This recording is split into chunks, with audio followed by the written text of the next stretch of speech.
പക്ഷേ ഇതെങ്ങനെ സാധിച്ചു എന്നുള്ളതാണ്.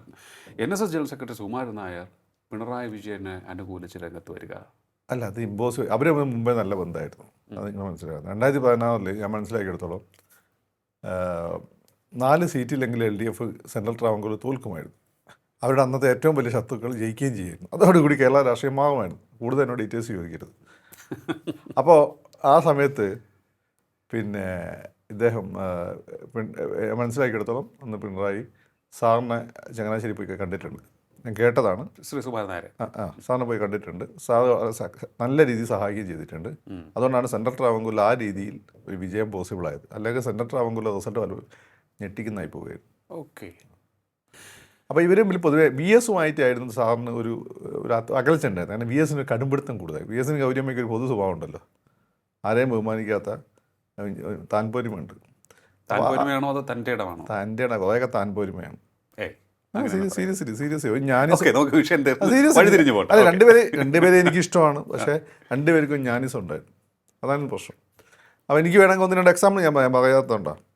അപ്പോൾ പിണറായി ആയിട്ട് പൊതുവേ നല്ല ബന്ധമായിരുന്നു. പിണറായി പൊതുവേ നിങ്ങൾ കാണുന്ന മസിനെ മാത്രമല്ല പിണറായി. അദ്ദേഹം ആളുകൾ വളരെ പ്ലീസിങ് ആയിട്ട് ഇടപെടുന്ന, നന്നായ ആളുകളെ ശ്രമിക്കുന്ന ആൾ. ഇവർക്ക് സുകുമാരൻ നായർ സാറിനും പിണറായിക്കും തമ്മിലൊരു സാദൃശ്യമുണ്ട്.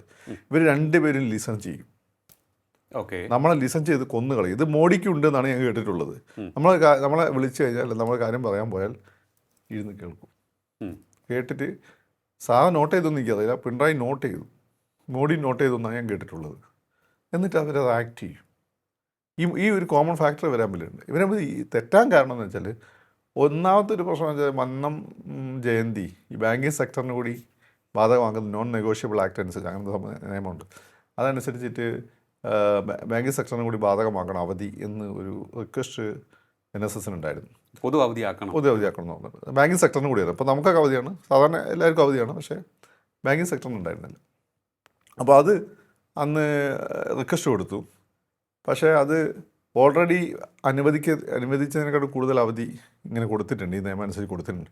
അതുകൊണ്ട് തൽക്കാലം നിർവാഹമില്ലാന്ന് അദ്ദേഹം ലെറ്റർ അയച്ചു. അവർ മുഖ്യമന്ത്രിയുടെ ഓഫീസിൽ നിന്ന് തിരിച്ച് ലെറ്റർ അയച്ചു.